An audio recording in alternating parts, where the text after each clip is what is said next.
12th के बाद वाले सबकी हो गई। तो कितने ऐसे हैं जो गवर्नमेंट के लिए जाना चाहते हैं, गवर्नमेंट जॉब्स के लिए? क्योंकि सबके दिमाग में आता है व्हाट आफ्टर 12th, हमें 12th के बाद एक्चुअली करना क्या? सब मतलब कहते हैं कि 12th कर लो, होता ना कि बचपन से हम सुनते हैं 10 कर लो 12th कर लो, बट सबसे मेन क्वेश्चन आता है व्हाट आफ्टर 12th, है ना? तो कौन कौन ऐसे हैं जिनको पता है सिर्फ जेईई होता है और नीट होता है, उनके अलावा कुछ नहीं होता? ऐसे बहुत सारी चीजें देखी हैं, बट किस किस को नहीं पता है इनके बारे में, वो मेन चीज है। देखो सब चीज का अल्टरनेटिव आ सकता है, हर किसी चीज का अल्टरनेटिव है। फॉर एग्जांपल अगर हम बात करें सीएस का भी अल्टरनेटिव आ जाएगा in future, because machine learning बहुत ज्यादा चल रही है। चैट जीपीटी सुना होगा, तो सब कुछ आ जाएगा, सबका अल्टरनेटिव आ सकता है, बट एक मैन फोर्स का अल्टरनेटिव नहीं आ सकता कभी। मैं क्यों बोल रहा हूँ? पॉलिसी मेकिंग कभी भी मशीन कर सकती है, तो policy making means government services कभी खत्म नहीं होंगी, कभी टीचर का रोल खत्म नहीं हो सकता। एक सर जिनसे हमने पढ़ा है, उन्होंने एक क्वेश्चन पूछा था चैट जीपीटी से, क्या टीचर्स का रोल खत्म हो जाएगा इन फ्यूचर? तो the answer is no. Reason कि कुछ जैसे ह्यूमन सोच सकता है, मशीन सोच सकती है, कितनी मशीन लर्निंग आगे बढ़ जाए, सोच सकती है? नहीं। So the question is what after 12th, so government jobs.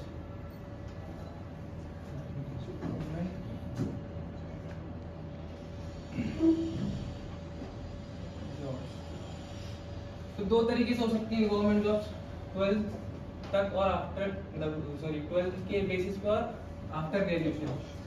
So 12th के बेसिस पे हम बात करें तो आफ्टर 12th होती है हमारी एसएससी के बहुत सारे एग्जाम्स होते हैं हमारे। भाई आप लोग इसीलिए बोल रहा हूं आप लोगों को, एसएससी के बहुत सारे एग्जाम्स होते हैं। हम बात करें तो यूपीएससी के भी एग्जाम्स होते हैं आफ्टर 12th, ठीक है, जो कि हम अप्लाई कर सकते हैं। एसएससी में अगर हम बात करें मेजरली, आज मैं थोड़ा सा इंटरप्ट करूंगा बस 1 मिनट के लिए। आप में से बहुत से लोग ना हर ऑप्शन को समझो, ठीक है ना, ढेर सारा से मत चलो।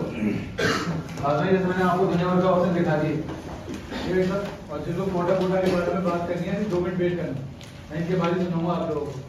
बट आप ये सब चीजें भी देख लेते हो, ठीक है, क्योंकि बीटा को बीएससी के बाद ये सब चीजें चालू होती है। बस मेरी आप लोगों को प्लीज, तो आप सीरियस होकर सुनना, आज आपको पूरी जानकारी सकता है। और मैं ये नहीं कर रहा ऑथेंटिक होगा, हर चीज सही देगा, थोड़ा ऊपर नीचे हो सकता है, बट आप जरूर बेसिक जानकारी आपको मिल जाएगी। ये हमें नहीं पता अपने टाइम पर, ठीक है राजा। तो एसएससी में सीजीएल हो गया जो कि 12th बेसिस पे होता है, एमटीएस हो गया जो कि 10th बेसिस पे होता है, ठीक है, जीडी हो गया। ये सारे एग्जाम्स ऐसे हैं, और जीडी एक ऐसा एग्जाम है जो बहुत लो लेवल पे होता है, बट जीडी की नौकरी बहुत हमें हाई लेवल पे मिलती है। रीजन इज कि जीडी के ही जो मतलब पर्सनल्स होते हैं जो जाते हैं कहाँ पे, सीबीआई वगैरह में। हम सोचते हैं ना सेंट्रल ब्यूरो ऑफ इन्वेस्टिगेशन में कैसे जाएंगे, तो कहाँ से जाएंगे? रॉ में कैसे जाते हैं? जीडी के थ्रू। बट जीडी में एक डिमेरिट है कि जीडी में जब भी नौकरी लगती है वो कहाँ पे लगती है? हवलदार लेवल पे। मींस हमें एक बहुत बेसिक लेवल से स्टार्ट करना पड़ेगा, देन हम आगे जा सकते हैं।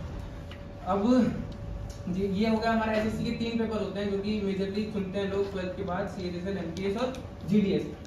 मैं भी बताऊंगा सिलेबस के बारे में, सिलेबस सबका लगभग सेम है। अब यूपीएससी पहले यूपीएससी एक एग्जाम कराती है, the most prestigious exam after 12th is NDA.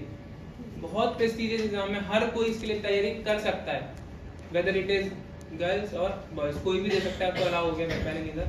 तो जो मैथ्स है जिसके पास पीसीएम है, बेसिकली एम वाले ज्यादातर इसको चूज करते हैं। रीजन मैथ्स का एक पेपर आता है अलग से एनडीए में, बस जो लैग करेगा साइंस लेने के बाद एनडीए में वो करेगा वो बच्चा जिसकी जीएस अच्छी नहीं है बस। बाकी मैथ्स का भी एक अलग पेपर होता है जिसकी अलग से कट ऑफ जाती है, ठीक है। तो जो बहुत कट ऑफ जो होती है बहुत ज्यादा हाई नहीं होती है। एनडीए का पेपर 900 मार्क्स का होता है, ठीक है। जो इस बार एआईआर रैंक 1 है एनडीए का, उसके मार्क्स थे 600। एआईआर रैंक 1 मतलब कितने परसेंट हो गए? 66.67 के आसपास, ठीक है। तो बहुत ज्यादा मार्क्स नहीं है, लेकिन अगर आपको सिर्फ नौकरी चाहिए एनडीए में तो 900 में से 450 मतलब बहुत ठीक नंबर है, एक सेफ स्कोर है। तो बस 50% लाना है और आप एनडीए में सिलेक्ट हो जाओगे आफ्टर 12th ओनली। और कौन सी रैंक पे? लेफ्टिनेंट रैंक पे। तो आप सोच सकते हो कि कितना एक प्रेस्टिजियस एग्जाम हो गया ये। हम बोलते हैं कि 12th के बाद सबसे प्रेस्टिजियस एग्जाम होता है ये, बट एक जगह दिक्कत आएगी, आपको बस पेपर क्लियर है, सब क्लियर हो जाएगा, बस एक जगह दिक्कत आएगी, दैट इज एसएसबी, है ना। एसएसबी की बट कोचिंग होती है, 14 डेज की होती है, सिर्फ ले सकते हो। बहुत, मैं ये नहीं बोल रहा बहुत इजी है, बट ये भी नहीं बोल रहा बहुत हार्ड है। हमारे टाइम पे हमें नहीं पता होता था कि क्या करना है, क्योंकि हम 4 साल पहले हो गए, ठीक है। तो अभी जब अपॉर्चुनिटी है तो प्लीज एक्सप्लोर करना उसे एक बार। दोबारा पेपर होगा एनडीए का 3 सितंबर को, प्लीज ट्राई करना, ठीक है। सेकंड चीज अगर मैं बात करूं 12th और सीएचएसएल में भी यही है। सीएचएसएल MTS और GD तीनों का लगभग सिलेबस क्या है, सेम है। आपको थोड़ी बहुत नॉलेज होनी चाहिए आर्ट्स सब्जेक्ट की बस। और साइंस पढ़ने का एक फायदा, मैंने भी साइंस पढ़ी थी बट मैं भी अभी गवर्नमेंट जॉब के लिए कर रहा हूँ, UPSC के लिए कर रहे हैं बेसिकली हम। बट होता क्या है कि साइंस लेने के बाद हमें भी डाउट, मेरे को भी डाउट हुआ था कि मैं साइंस क्यों ले रहा हूँ। बट साइंस लेने के बाद एक चीज़ ये होती है कि आपको, जैसे आपने मान लो सबसे मेरे नज़र में सबसे जो, अगर आपको CA नहीं करना तो कॉमर्स का ही मतलब, ठीक है, किसी को भी सलाह देनी हो CA नहीं करना कॉमर्स मतलब, बिकॉज उसके बाद ना आपका इंटेलिजेंस अच्छा होता है ना आपकी साइंस अच्छी है, कुछ अच्छा नहीं है। साइंस इसलिए अच्छी है, रीज़न आपका जनरल इंटेलिजेंस बहुत अच्छा हो जाता है, रीजनिंग जो आती है हर पेपर में आती है, इन तीनों पेपर में आती है जो मैंने बताया, रीजनिंग सबसे अच्छी हो जाती है, साइंस के क्वेश्चंस आते हैं। बट एक चीज़ पे आपको अपने मेहनत करनी है, दैट इज GS मतलब ज्योग्राफी, पॉलिटी, इकोनॉमिक्स, थोड़ा बहुत, ये भी नहीं कि बहुत हाई लेवल का कि आपको मास्टर्स करनी है उसमें ना, बस थोड़ा सा जो है वो चाहिए होती है आपको बस, ठीक है। सबका सिलेबस सेम है इन तीनों में, ठीक है। UPSC में भी जो पेपर आता है उसमें बस पॉलिटी ज़्यादा आती है, बाकी सब सेम है। SSC में भी सेम है, मतलब सिलेबस ज़्यादातर सेम है दोनों का। आफ्टर ग्रेजुएशन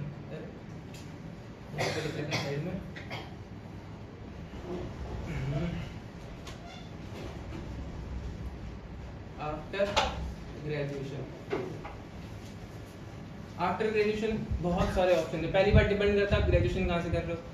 तो अब तो एक ही पेपर हो गया, common university entrance test CUET है ना। CUET सारी सेंट्रल यूनिवर्सिटीज के लिए इंपॉर्टेंट है। सबसे अच्छी सेंट्रल यूनिवर्सिटी है आपकी इंडियन इंस्टीट्यूट ऑफ साइंसेज, उसके बाद आती है DU सेकंड नंबर पे।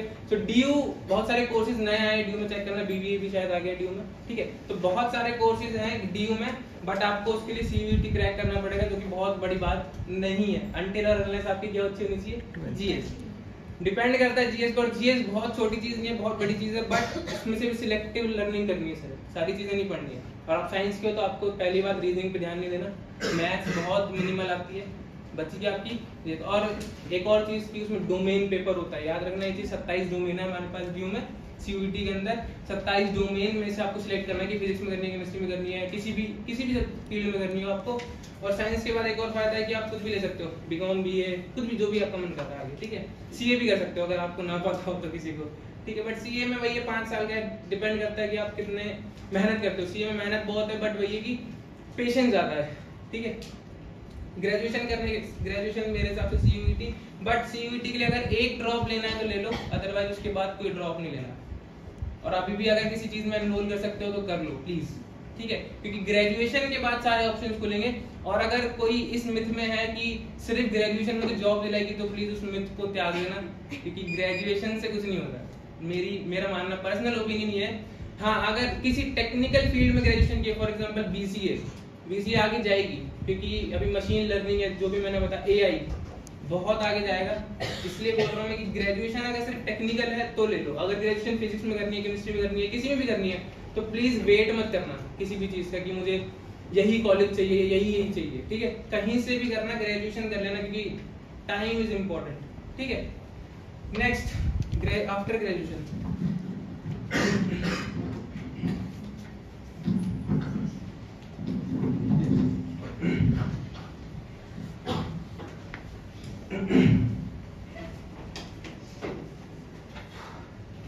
मैंने क्या बोला, टाइम। अब एक चीज आप खुद सोचो, मैं सोचा एक बार, ट्राई करो सोचने का कि ऐसी कौन सी चीज है सबके पास बराबर है। किसी के पास पैसा ज्यादा है, किसी के पास हाइट ज्यादा है, किसी के पास कलर अच्छा है, जो भी है, बट सबसे मेन चीज, सबसे कॉमन चीज है, तो सबके पास कॉमन है। किसी को पता है क्या? टाइम, है ना। अब 1 साल अगर आप तैयारी में वेस्ट कर दोगे तो आप उसे 1 साल को यूटिलाइज कर सकते हो। मैं किस टाइम वेस्ट की बात कर रहा हूँ, सिर्फ ग्रेजुएशन के लिए। जेई कर रहे हो 1 ड्रॉप बनता है, नीट कर रहे हो 1 ड्रॉप बनता है, बट मोर देन 1 ड्रॉप मतलब more than 1 year, which is very crucial at this stage. क्योंकि एक टाइम के बाद खुद भी प्रेशर फील होता है कि क्या सही कर रहे हैं हम, है ना। सेल्फ डाउट आने लगता है उम्र के बाद, आपके मेजरली लड़कों के साथ ज्यादा होता है, तो मैं इसलिए शेयर कर पा रहा हूँ चीज, ठीक है। तो ग्रेजुएशन करनी है, अगर किसी वोकेशनल सब्जेक्ट में करनी है तो ड्रॉप मत लो। अगर टेक्निकल के लिए कोई ड्रॉप लेना चाहता है तो 1 ड्रॉप ले लो बस मैक्सिमम, ठीक है। आफ्टर ग्रेजुएशन मैंने ऑप्शन बता रहा हूँ, ऑप्शन बहुत सारे खुल गए। ग्रेजुएशन हो गई, सो मेनी ऑप्शंस। सारे पेपर जो मैंने पहले बताए थे वो अभी भी दे सकते हो, बस एनडी नहीं दे सकते, रीजन एज है, ठीक है। एसएससी में एज बहुत है, एसएससी की कोई दिक्कत नहीं, 10th वाले के लिए भी 27 साल एज है, वो मैटर नहीं करती। और अगर किसी के पास रिजर्वेशन है तो प्लीज ये ध्यान से सुनना जो मैं बोलने जा रहा हूँ। ठीक है, किसी के पास रिजर्वेशन है, ठीक है, बाय चांस प्लीज सुनो, आफ्टर ग्रेजुएशन, ठीक है। तो हम 3-4 मैं मेजर पोर्शन में डिवाइड कर रहा हूँ। पहला एसएससी, सेकंड यूपीएससी, थर्ड हमारा है बैंकिंग, ठीक है। और भी जॉब्स आती हैं, ठीक है, जैसे फूड फोर्टिफिकेशन का एक सुपर फूड वाला भी एक चीज बोली थी, तो फूड फोर्टिफिकेशन हर किसी चीज में एक गवर्नमेंट जॉब होगी, बस रिसर्च करना पड़ेगा। बट मेजरली हम 3 चीज की बात करते हैं, चौथा भी ले लो, बट ये बहुत टाइम टेकिंग हो जाएगा टीचिंग, क्योंकि इसमें बहुत पढ़ाई करनी खुद भी और पेपर भी बहुत, मतलब ज्वाइनिंग बहुत लेट आती है टीचिंग, गवर्नमेंट टीचिंग में। अदरवाइज टीचिंग भी अच्छा ऑप्शन है। एसएससी जो मेजर चंक है, मेजर चंक मतलब मेजर पोर्शन है वो एसएससी के लिए जाता है। रीजन, एसएससी में एक तो पोस्ट बहुत ज्यादा आती है, बट वहीं पोस्ट ज्यादा आएंगे तो क्या होगा, कंपटीशन ज्यादा होगा। और रीजन एक और है कि यहाँ पे जिसके पास रिजर्वेशन है वो बहुत ज्यादा चांसेस होते हैं उनके पास क्या आगे जाने के। पहली बात एसएससी में सीएचएसएल आ जाएगा, सीजीएल वही सीएचएसएल वही जो पहले मैंने बताया था, सेकंड सीजीएल आ जाएगा, एमटीएस, जीडी और भी बहुत सारे, स्टीनो एक लैंग्वेज होती है जिसको नहीं पता, स्टीनो में बहुत कम कंपटीशन होता है। स्टीनो पता है ना, वो जो वैसे टाइप करते हैं, तो वो एक होता है, वो उसका कोर्स कर लो 3 महीने का, स्टीनो आ जाएगी, पेपर बहुत इजी हो जाएगा, कंपटीशन बहुत कम है। जिसको थोड़ा पढ़ाई से डर लगता है वो एक चीज नोटिस करना कि किस चीज में कंपटीशन कम है, ठीक है, क्योंकि जहां सब जाएंगे वहां अगर आप जाओगे तो कंपटीशन ज्यादा मिलेगा, ज्यादा पढ़ना पड़ेगा, नो डाउट इसमें, ठीक है। तो अब इन सबका सिलेबस क्या है, लगभग सेम है, क्योंकि एसएससी एक ही हम बात करें तो बॉडी है, सारे पेपर बना रही है, सबका पैटर्न भी सिमिलर है, बस क्या होगा, डिग्री ऑफ डिफिकल्टी वेरी करेगी। सीजीएल जो मोस्ट डिफिकल्ट इसमें आ जाएगा, सीएचएसएल, एमटीएस, जीडी और सीनो सब एक ही कैटेगरी में हम उसे रख सकते हैं, बस डिपेंड करता है क्वालिफिकेशंस के ऊपर। सीजीएल में एक पोर्शन एक्स्ट्रा है एडवांस मैथ्स का, ठीक है, एडवांस मैथ्स मतलब जिसके पास पीसीएम है 12th में वो कर सकता है advance maths. Advance maths means 3D वगैरह जो आता है, ठीक है। तो अगर आपकी प्रैक्टिस छूट गई तो उसमें फिर मतलब टाइम लगेगा। तो ग्रेजुएशन के साथ साथ एक काम कर लेना कि जिसको गवर्नमेंट जॉब करनी है, सिंपली मैं उसकी बात कर रहा हूँ, जिसको भी गवर्नमेंट जॉब करनी है प्लीज उसके बाद एक चीज कर लेना कि प्रैक्टिस मत छोड़ना, ठीक है। प्रैक्टिस किसकी मत छोड़ना, मैथ्स की स्पेशली, बिकॉज़ जीएस वगैरह आप दोबारा से कवर कर सकते हो, पढ़ सकते हो। 6 साल 1 साल का मैक्सिमम टाइम लेके 6 महीने में जीएस हो जाती है, अगर आपको एसएससी की तैयारी करनी है तो सिंपल। अभी तक इस एसएससी वाले पोर्शन में किसी को कुछ भी पूछना हो गवर्नमेंट जॉब के बारे में इन टर्म्स ऑफ एसएससी, किस तरह की गवर्नमेंट जॉब मिलेगी इसमें आपको सीजीएल में इंस्पेक्टर लेवल तक की जॉब मिलती है, which is 3 star job. 3 star job मतलब समझ लो आप एक डॉक्टर से ऊपर पहुंच गए हो, ठीक है, जहां 5 साल दे रहे हो उसमें एमबीबीएस। डॉक्टर से ऊपर तो क्या इन टर्म्स ऑफ सर्विस हम नहीं जा सकते, लाइफ सेवर है वो अलग बात है, बट इन टर्म्स ऑफ हम बात करें तो पावर कह सकते हो आप, ठीक है। तो उसमें सीजीएल में इंस्पेक्टर लेवल की जॉब हो जाएगी। सीएचएसएल में आपको एलडीसी मिलता है और जेएसए मिलता है। हमारे साथ मैं इस चीज में लगी हूं कि मेरा ग्रुप जो था बहुत डाइवर्स था, हमारे ग्रुप में भी बीसीए भी किया है, एमबीबीएस वाले भी हैं, इंजीनियर भी, सबको ये हमारे ग्रुप में, तो हमें सबकी नॉलेज है थोड़ी थोड़ी, ठीक है। अब ये है कि LDC lower division clerk, for example ministries में जो क्लर्क होते हैं वहां सीएचएसएल लगते 12th लेवल जॉब है, इसलिए मैं कह रहा हूं कि क्लर्क ही मिलेगा 12th लेवल पे। और साथ में अगर पढ़ाई कंटिन्यू करते हो एलडीसी के बाद तो आप उसी जॉब से प्रमोट हो सकते हो आगे की तरफ, ठीक है। तो दूसरी ये हो गई। अब सीएचएसएल हो गया। जेएसए होता है हमारा जूनियर सेक्रेटेरिएट असिस्टेंट। सेक्रेटेरिएट समझ रहे हो ना क्या कहते हैं, केंद्र सचिवालय, ठीक है। तो बहुत इंपॉर्टेंट मतलब बहुत प्रेस्टिजियस जॉब भी है ये भी। 12th के अगर जस्ट बाद आप 30-35 हजार रुपए कमा रहे हो दैट इज इनफ, ठीक है, क्योंकि अगला बंदा जो एमबीबीएस करा तो 5.5 साल लगेंगे उसे वहां पहुंचने में, तब तक आप प्रमोशन ले चुके हो और सीएचएसएल के बाद 2 प्रमोशन के बाद इंस्पेक्टर बन जाओगे, ठीक है। तो इसमें कोई वो नहीं है, सीएचएसएल भी अच्छी जॉब है, सीजीएल भी अच्छी जॉब है। एमटीएस मल्टीटास्किंग सर्विसेज, ठीक है, मतलब इसमें मल्टीटास्क करना पड़ेगा। ये लोअर लेवल की जॉब है क्योंकि ये 10th लेवल पे है, ठीक है, याद रखना ये चीज। जो भी 10th लेवल पे होगी वो थोड़ी सी कम नीचे वाली जॉब होगी, 12th लेवल पे थोड़ी सी ऊपर, और आफ्टर ग्रेजुएशन इंस्पेक्टर लेवल की जॉब मिलेगी सारी, ठीक है। स्टीनो भी वही, स्टीनो तो वही आपका टाइपिंग वाला काम है, ठीक है। ये सब हो गया। और सीएचएसएल में होता है कि सीएचएसएल में आपको कहीं तो डाटा एंट्री वगैरह भी मिलती है, ठीक है, क्योंकि आपको कहाँ काम करना है, सेक्रेटेरिएट में काम करना है, किस लेवल पे, क्लर्क लेवल पे। सो ये सारी चीजें हैं। यूपीएससी में सबको क्या पता है, आईएएस आईपीएस आईएफएस 3 ही सर्विस पता है मेरे हिसाब से। मैं यूपीएससी के बारे में 2.5 घंटे बोल सकता हूँ बट सुनोगे नहीं आप, ठीक है, भैया भी अलाउ नहीं करेंगे पहली बार, ठीक है। तो यूपीएससी सबसे प्रेस्टिजियस है, पहली बात तो ये सबसे मोस्ट डिफिकल्ट पेपर।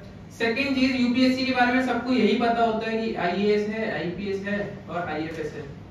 मैं इस मिथ को भी दूर कर दूं, यूपीएससी जियो साइंटिस्ट के लिए भी निकालती है, इंजीनियर्स के लिए भी जॉब निकालती है, which is IES, Indian engineering service. लेकिन सीएस वाले IES नहीं दे सकते, ठीक है। कुछ ही फील्ड हैं जो IES दे सकते हैं, इंडियन इंजीनियरिंग सर्विसेज, ठीक है। सिविल वाले दे सकते हैं, इलेक्ट्रिकल और इलेक्ट्रॉनिक्स वाले भी शायद दे सकते हैं। तो एक बार चेक कर लेना श्योरिटी ये मुझे कौन कौन दे सकता है। जियो साइंटिस्ट भी हो सकता है, इसमें जियो बैचलर्स कर लो, फिर उसके बाद अपना ले लो। और इन यूपीएससी में बेसिकली जो सीएससी का पेपर होता है, सिविल सर्विसेज एग्जामिनेशन, उसमें 24 फील्ड होती हैं, 24 जगह जा सकते हो आप, क्योंकि IAS IPS IFS central services है, बाकी स्टेट सर्विसेज है, रैंक सेम है, कोई इसमें डिफरेंस नहीं है। और इसी के साथ में एक और चीज लगा दूंगा, दैट इज PCS, ठीक है। ओके, अब जिसको जल्दी जॉब चाहिए वो एसएससी के लिए जा सकता है, जो थोड़ा वेट कर सकता है, थोड़ा पेशेंस रख सकता है, वो यूपीएससी के लिए प्लीज जाए, कोई दिक्कत नहीं है उसमें। यूपीएससी में एक बार बता दिया कि सीएससी बता दिया, सीएससी में 24 सर्विसेज है, मैं लिख भी देता हूं यहाँ पे, सीएससी में 24 सर्विसेज हैं, ठीक है। 24 में से 3 ही हैं जो क्या है, सेंट्रल सर्विसेज हैं, जो सिर्फ प्रेसिडेंट के ऑर्डर से मिलता है। आपको सोचो प्रेसिडेंट कौन होता है? First person in the country जिसे हम बोलते हैं, वो आपको साइन करके देगा, आपका जॉब लेटर जो आएगा वो प्रेसिडेंट के साइन से आएगा। सबसे बड़ी बात होती है कि अपने बायो में हम क्या लिखें, गवर्नमेंट ऑफ इंडिया, मेरे हिसाब से, फॉर मी, क्योंकि पॉलिसी मेकिंग में बता रहा हूं अभी आपको, ठीक है। तो सीएससी 24 सर्विसेज हो गई। नेक्स्ट इसमें आएगा जो यूपीएससी में आएगा, वही मैंने बता दूं, जियो साइंटिस्ट IAS वगैरह बहुत सारे इसके पेपर होते हैं। बट जो एक पेपर होता है जिसमें आपको बहुत कम लोगों को पता होता है, दैट इज CAPF। अब बहुत पता चल गया लोगों को, सेंट्रल आर्म्ड पुलिस फोर्सेस।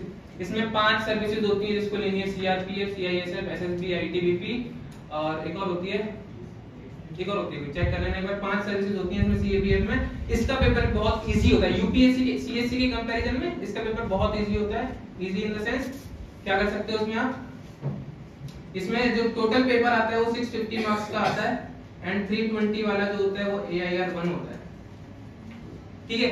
320 वाला क्या होगा, AIR 1। 2 पेपर होते हैं इसमें, 1 डे एग्जाम होता है, 2 पेपर होते हैं, खत्म पेपर।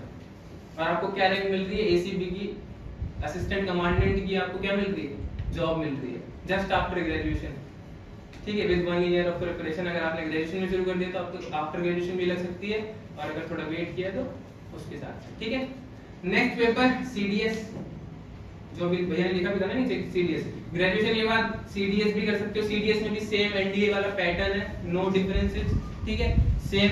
उसके क्या होता है CDS में, बट हम कैटेगराइज कर देते हैं, 2 तरीके से पेपर होते हैं। OTA होता है, OTA मतलब अदर ट्रेनिंग ऑफिसर ट्रेनिंग, जो भी है वो, ठीक है। तो OTA में एक बेनिफिट है कि उसमें मैथ्स नहीं आती, जिसकी मैथ्स कमजोर है वो OT के लिए चूज कर सकता है, अदरवाइज जो एक पेपर होता है नॉर्मल, वो पेपर मैथ्स के लिए जा सकता है। CDS में भी सेम है, 3 पेपर वाला भी सिस्टम होता है और 2 पेपर वाला भी होता है। 2 पेपर में मैथ्स एक्सक्लूडेड है।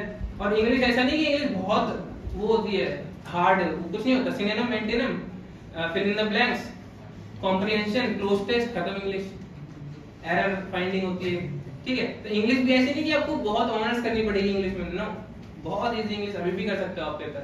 अगर 100 क्वेश्चन का पेपर आपको मिल जाए CDS का या NDA का इंग्लिश का पेपर, तो उसमें आप आराम से 50 क्वेश्चन कर सकते हो, अगर आपका होल्ड है इंग्लिश पे तो, ठीक है, नो रॉकेट साइंसेस में भी, ठीक है। तो CDS हो गया, CAPF हो गया। इसके बाद एक और पेपर आता है FCAT, नहीं पता शायद, ठीक है। तो FCAT सबसे इजी एग्जाम है मेरे हिसाब से, आफ्टर ग्रेजुएशन सबसे इजी एग्जाम है। लेफ्टिनेंट की पोस्ट इसमें मिलती है, बट ये टाइम लगता है।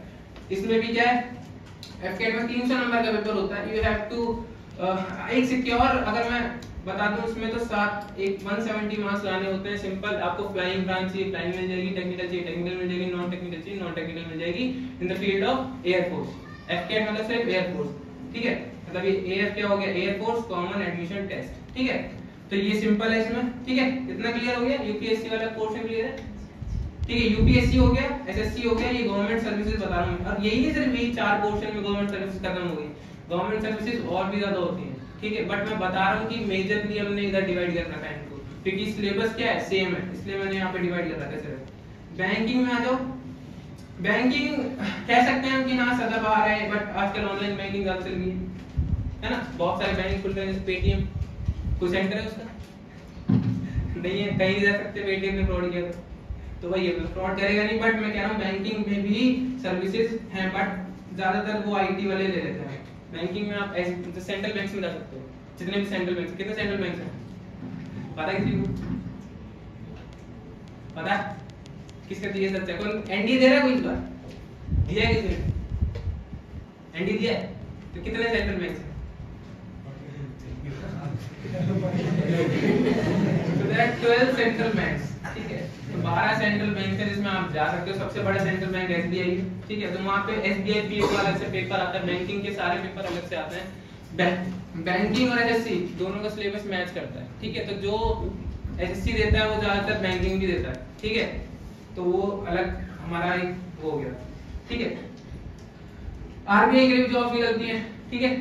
आरबीआई के लिए भी जॉब निकलती है। तो मेन चीज इन सारे टीचिंग भी आपको पता, टीचिंग क्राइटेरिया बहुत सिंपल है। बैंकिंग है इसका बेसिस पे है या फिर ग्रेजुएशन बेसिस पे?